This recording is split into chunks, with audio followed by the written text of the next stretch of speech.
गरीब साध साध सब नेक हैं, आप अपनी ठोरी। जो सतलोक ले जाएंगे वो साधु कोई और।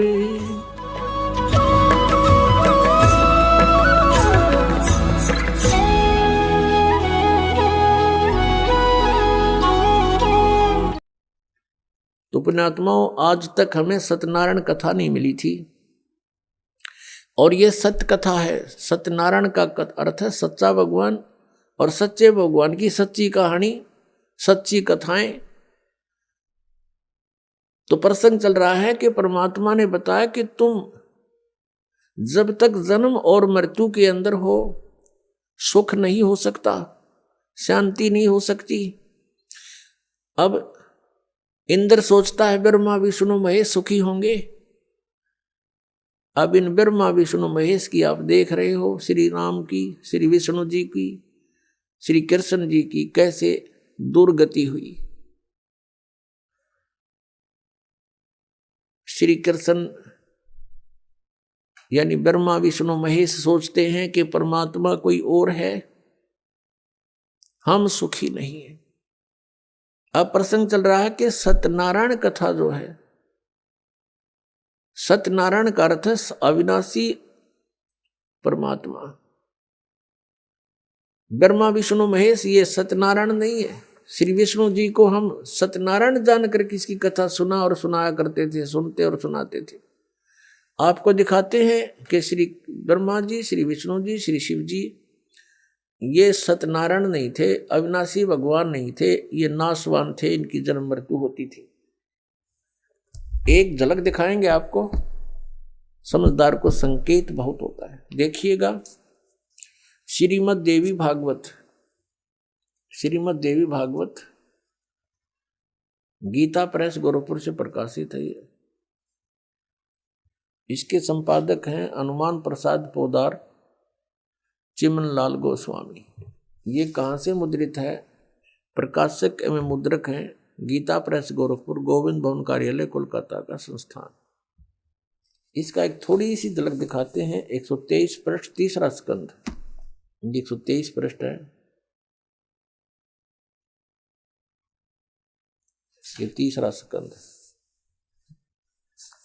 भगवान विष्णु, श्री विष्णु जी अपनी माता दुर्गा की स्तुति करते हुए बता रहे हैं, तुम शुद्ध स्वरूपा हो, यह सारा संसार तुम इसे उद्भासित हो रहा है। मैं ब्रह्मा और शंकर, हम सभी तुम्हारी कृपा से विद्यमान हैं। हमारा आविर्भाव और तिरोभाव हुआ करता है। आविर्भाव माने जन्म और तिरोभाव माने मृत्यु। हमारा तो जन्म और मृत्यु हुआ करता है। केवल तुम ही नित्य हो, जगत जननी हो, प्रकृति और सनातनी देवी हो। ये प्रकृति दुर्गा को कहते हैं, ये भी ध्यान रखना, ये गीता जी में काम आओगा आपका। भगवान शंकर बोले, देवी यदि महाभाग विष्णु तुम्ही से प्रकट हुए हैं, तो उनके बाद उत्पन्न होने वाले ब्रह्मा भी तुम्हारे बालक हुए। फिर मैं तमोगुणी लीला करने वाला शंकर क्या तुम्हारी संतान नहीं हुआ? अर्थात मुझे भी उत्पन्न करने वाली तुम ही हो। ये स्पष्ट हो गया। शंकर भगवान कहता है कि मैं जब ब्रह्मा भी आपसे उत्पन्न हुआ तो उसके बाद मेरी उत्पत्ति हुई, क्या मैं आपका बच्चा नहीं हुआ? मुझे भी उत्पन्न करने वाली तुम ही हो। शिवे संपूर्ण संसार की सृष्टि करने में तुम बड़ी चतुर हो। ये शिवे उसी को बोलते हैं, दुर्गा को। इस संसार की सृष्टि, स्थिति और संहार में तुम्हारे गुण सदा समर्थ हैं। उन्हीं तीनों गुणों से उत्पन्न हम यानी ब्रह्मा विष्णु एवं शंकर, रजगुण ब्रह्मा, सतगुण विष्णु, तमगुण शिव जी, शंकर भगवान नियमानुसार कार्य में तत्पर रहते हैं। अब इस पवित्र पुराण ने, इस श्रीमद् देवी भागवत पवित्र पुराण ने 4 कंसेप्ट क्लियर कर दिए।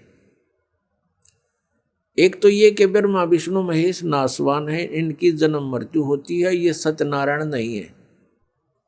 और दूसरा ये हो गया कि दुर्गा इनकी माता है तीनों की।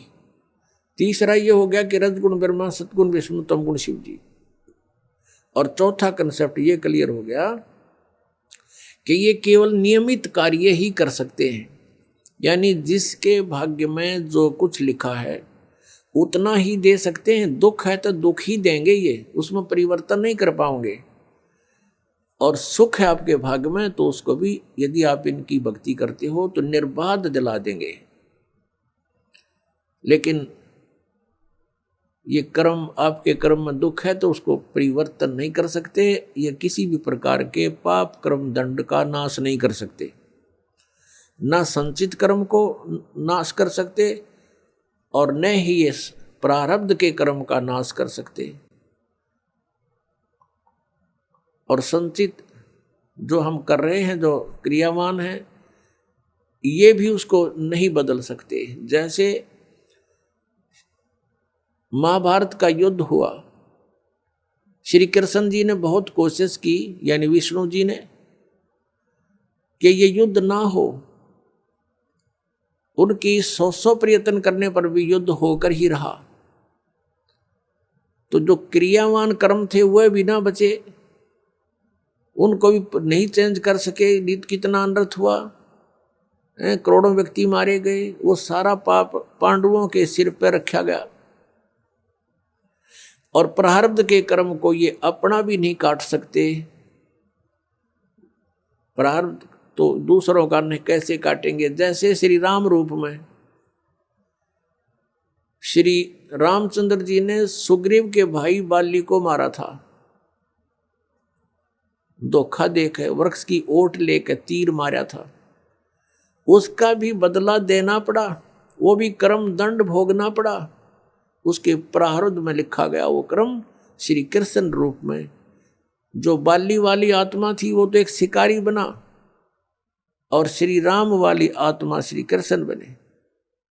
और श्री कृष्ण जी का वध विषाक्त तीर, यानी जहर से बुझे हुए तीर मारकर उस एक शिकारी ने उनका वध किया। तो उनका अपना भी कर्म भोगना पड़ा उन भगवानों को, जिनकी हम गुण गाया करते थे, जिनको सर्वशक्तिमान बताया करते थे। तो वो भी सर्वशक्तिमान नहीं पाए, ये अविनाशी भी नहीं पाए, क्योंकि इनकी जन्म मृत्यु होती है। इनके पिता कौन है? इनके पिता काल रूपी ब्रह्म है। पुण्यात्माओं, सत्संग के अंदर परमात्मा की याद दिलाई जाती है, आत्मा और परमात्मा की सतिथि बताई जाती है। कौन से कर्म अच्छे हैं, कौन से बुरे हैं, ये याद दिलाई जाती है। और आपको जो मिशन से जुड़ता है, जो भगवान चाहता है, उसको स्ट्रिक्टली कहा जाता है कि ये पाप नहीं करोगे, ऐसा नहीं करोगे तो तुम सफल होगे। सच्चाई है ये। तो फिर वो आपके क्रियावान कर्म भी बदलवा दिए जाते हैं। जैसे कोई शराब पीता है, कोई चोरी करता है, कोई मिलावट करता है, कोई जारी करता है, कोई और बकवाद करता है, वो सब छुटवाई जाती है। वो क्रियावान कर्मों को भी चेंज कर दिया जाता है। प्रारब्ध के अंदर आपकी किस्मत में कोई जबरदस्त दुख है, उसको भी परमात्मा हल्का करके नाश कर देते हैं। परमेश्वर शरण में आने से आई टले बला, और जय मस्तिष्क में, जय भाग्य में सूली होवा काटे में टल जा। यदि आपके भाग्य में कहीं मृत्यु दंड लिखा हो, कहते कांटा लाग के, मनमाने ठोकर लाग के, अंगूठा फूट के जीवन बच जा। इतना हल्का करके परमात्मा, वो कबीर परमेश्वर, आपके प्रारब्ध में लिखे हुए पाप कर्म का विनाश कर देते हैं। और संचित जो कर्म आपके वहां रखे हैं, डिपॉजिट, उसका भी नाश कर देते हैं। क्या बताते हैं परमेश्वर अपनी महिमा? आप ही बताओ आकर के। जब ही सतनाम हृदय धरो, भयो पाप को नाश। जैसे चिंगारी अग्नि की भाई पड़े पुराने घास। हमारे संचित कर्मों का ढेर लगा पड़ा है। हम आप जी को अब मिली है सत साधना, जो सच्ची साधना करनी चाहिए थी। इस सत साधना को ना करके हम जितने भी क्रियाएं करते थे वो शास्त्र विधि को त्याग कर मनमाना आचरण था, वो भगवान के विधान के विपरीत था। श्रीमद् भगवत गीता अध्याय नंबर 16 के श्लोक नंबर 23 में लिखा कि अर्जुन, शास्त्र विधि को त्याग कर जो मनमाना आचरण करते हैं अर्थात मनमानी पूजाएं करते हैं, शास्त्र जो शास्त्र अनुकूल नहीं है, तो उनकी न तो गति होती है और न ही उनको कोई सुख होता है और न ही उनको कोई सिद्धि प्राप्त होती है, अर्थात यूजलेस। और इन 3 कामों के लिए ही हम भगवान की भक्ति करते हैं, और वही उन साधनाओं से कोई लाभ नहीं होता जो शास्त्र विधि को त्याग कर मनमाना आचरण करते हैं। तो उन क्रियाओं से हमें पुण्य बना नहीं, भक्ति धन जुड़ा नहीं, और जो साधना हम करते थे शास्त्र विधि को त्याग कर, उससे पुण्य के स्थान पर पाप बनते रहे। हम जिस लोक में रह रहे हैं ये काल का लोक है, यहां सुख नहीं, यहां तो सारा निर्दयी कार्य है इस भगवान का, क्योंकि जिसका नाम काल है, जो है ही कसाई, तो वहां सुख कैसे हो सकता प्राणी को। अब इसने ये खुद कहता गीता जी अध्याय नंबर 11 के श्लोक नंबर 32 में श्रीमद् भगवत गीता में कि अर्जुन, मैं काल हूं और सबको नष्ट करने के लिए प्रवृत्त हुआ हूं। अर्जुन 11वें अध्याय के 21वें श्लोक में कह रहा है कि ये भगवान, आप तो देवताओं को भी खा रहे हो, आप तो ऋषियों के भी खा रहे हो, और इस ऋषियों का समुदाय आपके आगे हाथ जोड़ रहा है, मंगल हो मंगल हो, बख्श दो बख्श दो, आप तो इनको भी खा रहे हो। ये कहता मैं तो काल हूं भाई, मैं ना छोड़ दूं किसी ने, और तू ना युद्ध करेगा तो भी मारूंगा इनको, ये तो मार रखे मैंने। तो पुण्यात्मा जो खुद न्यों कह मैं काल हूं और उसको हम भगवान मान रहे, हम तो सांप पूज रहे थे, सर्प। अब श्री कृष्ण काल नहीं थे।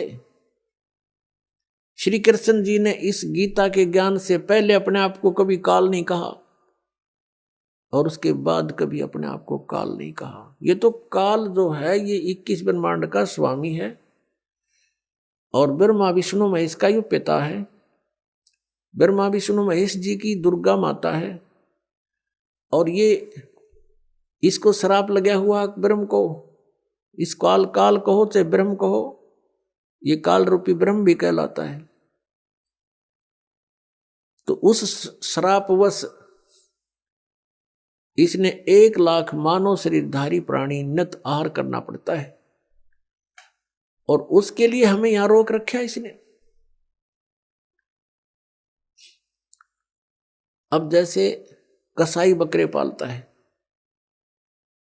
उन बकरों को सब सुविधाएं तो देता है वो, जैसे एक चारों तरफ से उनको बाड़ बना दी, कोई हिंसक पक्षी पशु और ना खा जाए उनको, और चरागाह बनवा दिया उनके लिए, घास फूस बोझड़े झाड़ उड़ा खूब उत्पन्न हो गए, एक तालाब बनवा दिया, एक शेड डलवा दिया घास फूस का यानी झोंपड़ी, सर्दी लगे तो उसमें आ जाएं, वर्षा आवे तो उसके नीचे खड़े हो जाएं, और चारा खूब बढ़िया उनके लिए उपस्थित होता है। अब वो बकरे ये सोचते हैं कि हमारा जो मालिक है कितना अच्छा है, कैसी सुविधाएं हमें दे रखी है, घास दे रखा है खाने को, चरागाह दे रखे हैं और तालाब बनवा रखा है। अब उन बकरों की इतनी ही बुद्धि काम करती है, लेकिन वो उस समय को भूल जाते हैं जब आता है कहीं से उसको ऑर्डर 20 बकरों का, 10 बकरों का, बकरियों का, तो वो क्या करता है, जाकर के उनसे लेकर डंडा और छांट लेता मोटे मोटे। अब उसमें किसी का बेटा मरो, चाहे किसी की बेटी कटो, चाहे माँ कटो, चाहे बाप मरो, वो ना देखता है किसका बेटा है किसकी माँ है, इसकी माँ का क्या हाल होगा, रोएगी, इसका बच्चे रोएंगे, तो वो तो उनको निकाल लाता है, वह नहीं सोचता, उसके मन में भी ना आती है बातें, उसने तो छांटने मोटे मोटे और जाके कड़च करवा देता है, कटवा देता है। तो यही हालत आप जी की हमारी यहां पर हो रही है। आप देखते हो दुर्घटना में परिवार नाश हो जाता है। वैसे किसी आपदा में जैसे भूकंप आ गया, वहां पर अक्षेत्र नष्ट हो जाता है। किसी परिवार के 4 मर गए, 5 मत, किसी के 6 मत, 4 3 मर गए हैं, कुछ बालक बचे, किसी का बाप बच गया। तो ये स्थिति हमारी यहाँ पर है, जैसे कसाई के बकरों की होती है। और हम ये सोचते हैं देखो कितना अच्छा भगवान है, कितनी अच्छी पृथ्वी दे रखी है, इस पर अच्छे नाना भिन्न भिन्न प्रकार के फल फ्रूट हैं, काजू किस्म सेब संतरे, कभी झरने बह रहे हैं, बढ़िया दरिया बह रही हैं, नीचे जल है, बहुत अच्छा वातावरण है, और हम संतान उत्पत्ति करते हैं और खाता वो है। लेकिन हम सोच नहीं पाए कि ये हो क्या रहा है, ये क्या हो रहा हमारे साथ, क्योंकि हमारी बुद्धि इतनी कमजोर बना दी इसने, और ऐसा शरीर में हमें फिट कर दिया कि हम ज्यादा सोच नहीं सकते। इसमें कभी कुछ हो रहा है, कभी कोई बीमारी या टेंशन, 100 प्रकार की समस्या इसके अंदर। तो ये ज्ञान भगवान ने आके बताया कि तुम यहां इस काल के लोक में रह रहे हो और यहां तुम सुख खोज रहे हो। तो जो प्रसंग चल रहा है कि ये पाप कर्म का नाश नहीं कर सकते और ये खुद भी दंड भोगते हैं। ब्रह्मा विष्णु महेश के पिता हैं ये काल भगवान, और जो शास्त्र विधि को त्याग का मनमाना आचरण करते हैं, तो हम ऐसे लोक में रह रहे हैं कि उस शास्त्र अनुकूल साधना करेंगे तो कुछ पुण्य तो हो जाएंगे, लेकिन पाप भी पैरेलल होंगे तो वो अलग से लिखे जाते हैं। जब तक हम परम पूज्य कबीर देव परमेश्वर की शरण में नहीं आते, और वो भी परम संत के माध्यम से, नकली संतों से भी परमात्मा से कनेक्ट नहीं हो सकोगे, चाहे वो कबीर पंथी भी कहलाते हैं, क्योंकि उनके पास वो मंत्र नहीं है जिससे परमात्मा हमें लाभ दे सकता है। अब जैसे कोई गणते जांडी काटे तो कोई प्रॉपर वे थोड़ा ही है, वो तो बकवाद है। जांडी काटनी है तो तिखा कुआड़ा चाहिए, कट्टा कट कर दे 1 घंटे में साफ, और उस गणका लगा रहे 10 दिन तक कंडे मोर होले। तो साधन ठीक हो परमात्मा के पाने का, परमात्मा मिलेंगे। तो प्रसंग चल रहा है कि जिस लोक में हम रह रहे हैं ये ऐसे निर्दयी का लोक है। आप यहां अपने पेट के लिए जा रहे हो, जाना पड़ता है, रास्ते में कीड़ी मकोड़ी ना जाने कितने जीव जंतु आपके पैरों के नीचे कुचले जाते हैं, और ये पता भी होता है, और फिर भी नहीं बचा जा सकता हमसे। परमात्मा कहते हैं पृथ्वी ऊपर पग जो धारे, और करोड़ जीव एक दिन में मारे। अब कहने का भाव ये है कि जो हम साधना करते थे शास्त्र विधि को त्याग कर, उनसे पुण्य तो कोई बना नहीं था, क्योंकि वो शास्त्र विरुद्ध होगी, और पाप अपने आप बने थे। जैसे 1 एकड़ जमीन है, यानी कोई 2-4 एकड़ जमीन है, उस जमीन में, उस पृथ्वी पर यदि उस जमीन से हम कुछ लाभ लेना चाहते हैं, जैसे कणक उगाना चाहते हैं, गेहूं चना बाजरा ज्वार कोई भी फसल हम बनाना चाहते हैं, तो उसके लिए हमने एक विशेष प्रयत्न करना पड़ेगा। वो घास पहले वाला काटना पड़ेगा, उसमें कोई झाड़ बोझड़े उग गए हैं वो काट काट के बाहर करने पड़ेंगे, और फिर हल से ट्रैक्टर से यानी परिश्रम करना पड़ेगा और पैसे लगाने पड़ेंगे। अपनी मेहनत से, मजदूरी से या पैसे से उसकी गुड़ाई करनी पड़ेगी। फिर बीज डालना, वो भी पैसा, यानी बीज जो डालेंगे चाहे मोल ला कर डालेंगे या अपने घर से डालेंगे तो वो भी पैसा ही लग रहा है।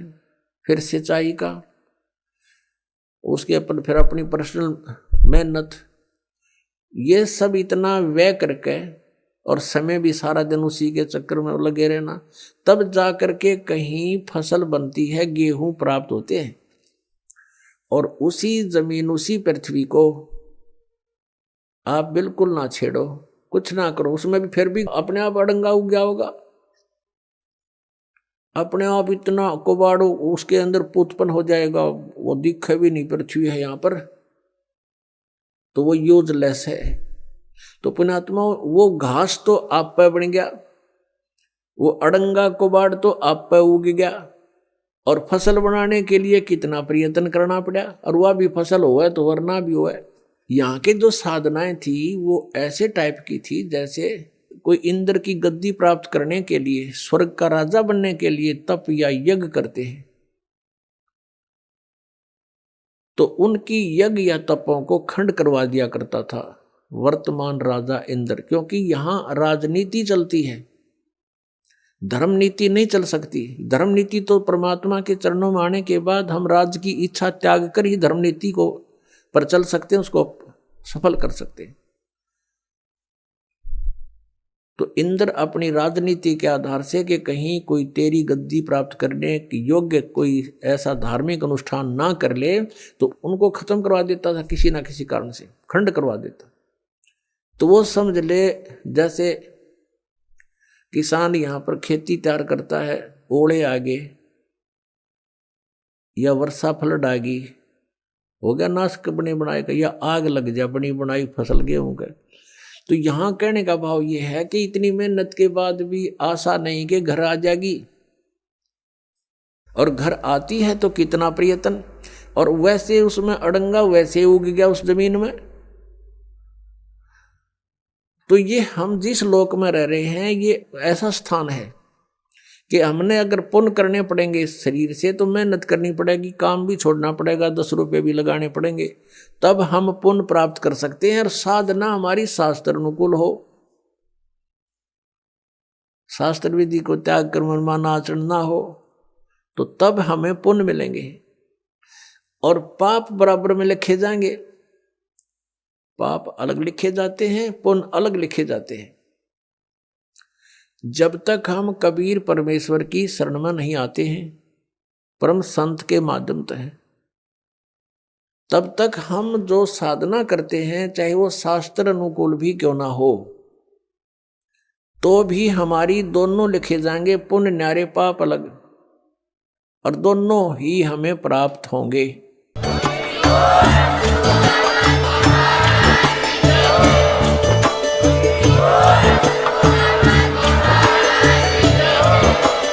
आप सुन रहे थे जगत गुरु तत्वदर्शी संत रामपाल जी महाराज जी के मंगल प्रवचन। अधिक